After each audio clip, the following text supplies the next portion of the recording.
ఈ సంవత్సరంలో పౌషమాసాబ్ద ఫలితంగా చూసినట్లయితే పౌషమాసాబ్దే సుఖినః సర్వే ద్విజాశ్చాద్వర తత్పరా నివృత్త వైరా రాజాను బహుసస్యార్ఘ వృష్టయ అని. అంటే ఏంటి, ప్రజలందరూ కూడా సుఖంగా ఉంటారు, వైర స్వభావం లేకుండా రాజులు పరిపాలన చేస్తారు, భూమి అంతా కూడా మంచి ధరవరలతో నిండి ఉంటుంది అని పౌషమాసాబ్ద ఫలితంగా మనం చెప్పుకోవడానికి అవకాశం ఉంది. ఈ రోదన్నామ సంవత్సరం ప్రకారం చూసుకున్నట్లయితే ఇది కొద్దిగా వినాశనాన్ని ఏర్పరిచేటువంటి సంవత్సరంగా మనం దీన్ని గ్రహించుకోవాల్సి వచ్చింది. అయితే ఈవేళ గురువారం అవడం చేత మనకి ఈ సంవత్సరానికి గురుడు అధిపతిగా అయ్యాడు. సంవత్సరానికి మనకి గురువారం నాడు మనం ఈ సంవత్సరాలు చేసుకుంటున్నాం కాబట్టి మనకి గురుడు అధిపతి అయ్యాడు. ఈ గురుడు అధిపతి అవ్వడం వల్ల ద్విజాతయ కర్మరత స్వధర్మగా సన్మార్గగా సుభిక్షమారోగ్య సుఖే ప్రజానాం సువృష్టిరబ్దాధిపతౌ సురేజ్యే. ఈ గురుడు కనుక రాజ్యాధిపతి అవ్వడం చేత ఈ సంవత్సరం అంతా కూడా ప్రజలందరూ వారి వారి ధర్మకార్యాల ముందు వారి వారి మతానుసారం వారి వారి ఇష్టానుసారం వాళ్ళు ధర్మకార్యాల మీద ఆసక్తిని కలిగి ఉంటారు. అంతేకాకుండా రాజులందరూ నీతిమంతులై పరిపాలన చేస్తారు. ప్రజలందరూ కూడా ఆరోగ్యంగాను సుఖంగాను సుభిక్షంగాను ఉంటారు అని మనకి ఈ పరాభవనామ సంవత్సరంలో రాజుగా గురుడు అధిపతి రావడం వల్ల వచ్చినటువంటి ఫలితం. అయితే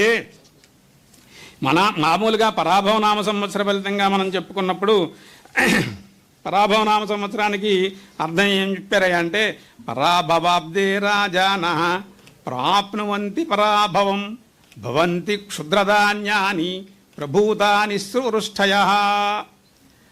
పాలకులందరూ కూడా తరచుగా పరాభవానికి గురి కాబడుతూ ఉంటారు. చిరుధాన్యాలు విశేషంగా ఫలిస్తాయి. ఇది సువృష్టికరంగా ఉండేటువంటి సంవత్సరము అని పరాభవనామ సంవత్సరానికి ఫలితంగా మనకి శాస్త్రం చెప్తోంది. అయితే ఇక్కడ మనం అందరూ పరాభవం పొందేస్తారు అనేటువంటి భావన తప్పు. ఎవరైతే అహంకారము గర్వము స్వార్థము చూపుతారో వారు ఖచ్చితంగా పరాభవాన్ని పొందడానికి అవకాశం ఉంది. ఎవరైతే నిజాయితీగా ధర్మబద్ధంగా భగవంతుడి పట్ల పెద్దల పట్ల వినయంతో వ్యవహరించుకుంటారో వారికి ఈ పరాభవనామ సంవత్సరం విజయాల్ని 100% సూచిస్తుంది అని చెప్పవచ్చు.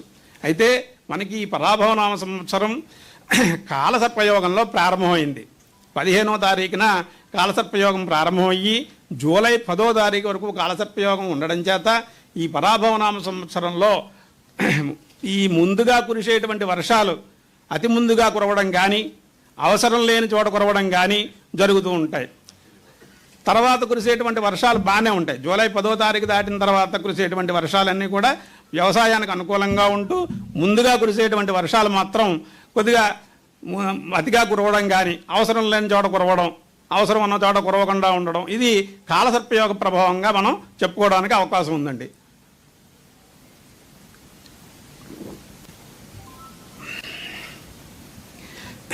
అయితే ఈ సంవత్సరంలో నవనాయకులు మనం పరిశీలించుకున్నప్పుడు మంత్రిగా కుజుడికి ఆధిపత్యం వచ్చింది. మంత్రిగా కుజుడికి ఆధిపత్యం రావడం చేత కొంత పౌరుషంగా వ్యవహారం చేసుకునేటువంటి అవకాశాలు ఉంటాయి. వరగ్రామ వనాదీని దహ్యందేవన్ని నా భృజం వృష్టిర్మధ్య భవేద్యుద్ధం మంత్రిణ్యవని చేసది. మంత్రి గారిగా కుజుడికి ఆధిపత్యం రావడం చేత ఈ సంవత్సరంలో మనకి ఆగస్టు 10వ తారీఖు దాటిన తర్వాత ఇంచుమించు డిసెంబర్ వరకు ఉన్నటువంటి ప్రాంతంలో మనకి విశేషమైనటువంటి దేశారిష్ట యోగాలు పట్టడం చేత ఆ సమయంలో మనం ఎక్కువగా పరిపాలన విధానంలో అనేక రకమైనటువంటి మత ఛాందస్సువాదుల యొక్క ప్రభావం చేత, అంతేకాకుండా రాజకీయపరమైనటువంటి అర్లలతోనూ భారతదేశం అంతా జనజీవితం ప్రభావితం చేయగల సంఘటనలు కలవని, సైనిక బలం ఎక్కువగా వినియోగించబడుతుందని చెప్పడానికి అవకాశం ఉందండి.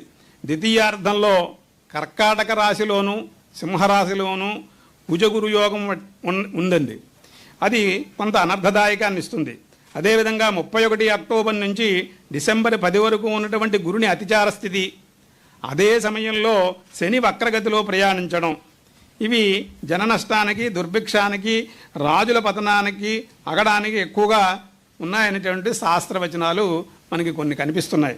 అయితే ఈ సంవత్సరంలో మనం ప్రధానంగా మన ముఖ్యమైనటువంటి మంత్రులుగా 90 ఉంటారండి. ఈ 90లోనూ ప్రధానమైనది రాజు గురువుగారుగా ఆధిపత్యం వచ్చింది. అదేవిధంగా కుజుడికి మంత్రిగా ఆధిపత్యం వచ్చింది. తర్వాత రసాధిపతిగా శనికి ఆధిపత్యం వచ్చింది. అంటే నవనాయకుల్లోనూ కుజుశనులు తప్పవడిచి మిగిలిన గ్రహాలన్నిటికీ కూడా శుభగ్రహాలకు ఆధిపత్యం రావడం చేత ఈ సంవత్సరం అంతా కూడా శుభయుక్తంగా పరాభవనామ సంవత్సరము అనేది ఎవరికో కానీ అందరికీ పరాభవాన్ని ఏర్పరిచే సంవత్సరం అయితే కాదు. ఈ సంవత్సరం చాలా ఉన్నతమైనటువంటి సంవత్సరంగా ఉంటుంది. ఎందుకంటే మంత్రులు 90లోనూ ప్రధానమంత్రమైనటువంటి రాజు, మంత్రి, సేనాధిపతి, సస్యాధిపతి, ధాన్యాధిపతి, అర్ఘాధిపతి, మేఘాధిపతి, రసాధిపతి, నీరసాధిపతుల్లో కుజశనులు అంటే మంత్రి గారు, తర్వాత రసాధిపతి తప్పవడిచి మిగిలిన గ్రహాలన్నిటికీ శుభగ్రహాలకి ఆధిపత్యం వచ్చింది. అలాగే మనకి 21 మంది ఉపమంత్రులు ఉంటారు. 21 మంది ఉపమంత్రుల్లోనూ 15 మందికి మళ్ళీ శుభగ్రహాలకు ఆధిపత్యం రావడం చేత ఈ సంవత్సరం అంతా కూడా చాలా సుభిక్షంగా, సామాన్యమైనటువంటి ప్రజలకి చాలా ఆనందకరంగా, వృద్ధికరంగా ఉంటుంది అని చెప్పడానికి 100% అవకాశం ఉన్నటువంటి సంవత్సరం అండి.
ఓం ప్రభుదేశగతానందాయ నమః.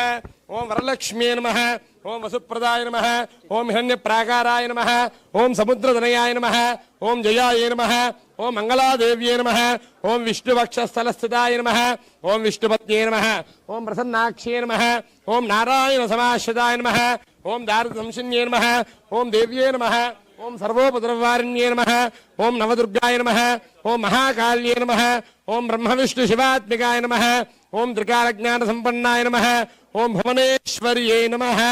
గంగా భవానీ గాయత్రీ కాళీ లక్ష్మీ సరస్వతి రాజరాజేశ్వరీ బాలా శ్యామలా లలితాదశ నానావిధ పరిమళ పత్ర పుష్ప అక్షతాన్ సమర్పయామి. ధూపమాఘ్రాపయామి. సాక్షాత్ స్థాపిత ప్రత్యక్ష దీపం దర్శయామి. ధూపం సృజామసి.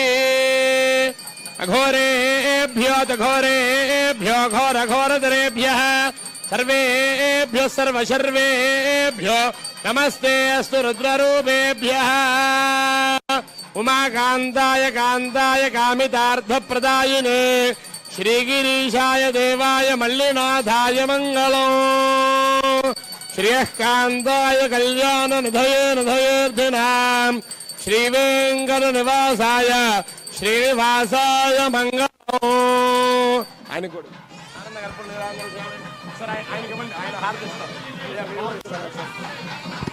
ఓం సంరాజంచ విరాజంచాభిశ్రీర్యాజనో గృహే లక్ష్మీరాష్ట్రస్య ముఖే తయా మాసకం సృజామసి. సమర్పయామి. నమస్కారోమి. స్వామివారికి 2 చేతులు.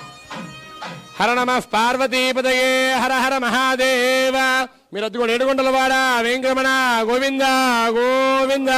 జై బోలో గణేష్ మహారాజకి.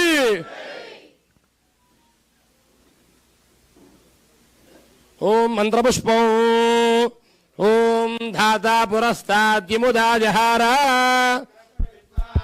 శస్త్రశస్త్రః తమేవం విద్వానమృత యః భవతి పంథాయనాయ విద్యతే. సహస్రశీరుషం దేవం విశ్వాక్షం విశ్వశంభువో నారాయణం దేవమక్షరం పరమం పదం విశ్వదః పరమాన్ నిత్యం విశ్వన్నారాయణ గోహరిం విశ్వమేవేదం పురుషస్తద్విశ్వముపజీవతి. విశ్వస్యాత్మేశ్వరగో శాశ్వతగోశవమచ్యుతో నారాయణం మహాజ్ఞేయం విశ్వా సర్వం జయతి.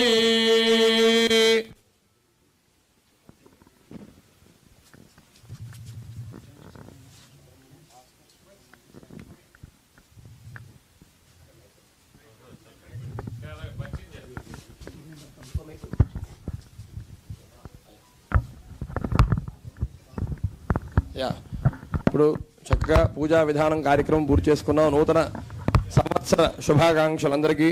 ఉగాది శుభాకాంక్షలు. అలాగే చక్కగా స్వామివారి పూజ కార్యక్రమం పూర్తయింది. ఇప్పుడు పంచాంగ శ్రవణం ఆయన వచ్చారు. భాస్కర సుబ్రహ్మణ్య సిద్ధాంతి గారు చక్కగా ఆయన పంచాంగ శ్రవణం చేస్తారు. అందరూ వినండి కామ్గా. కొంచెం గ్యాప్ ఉంచు. చాలా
ఓం శ్రీ మహాగణాధిపతయే నమో నమః. ఈ రోజున విశ్వావసునామ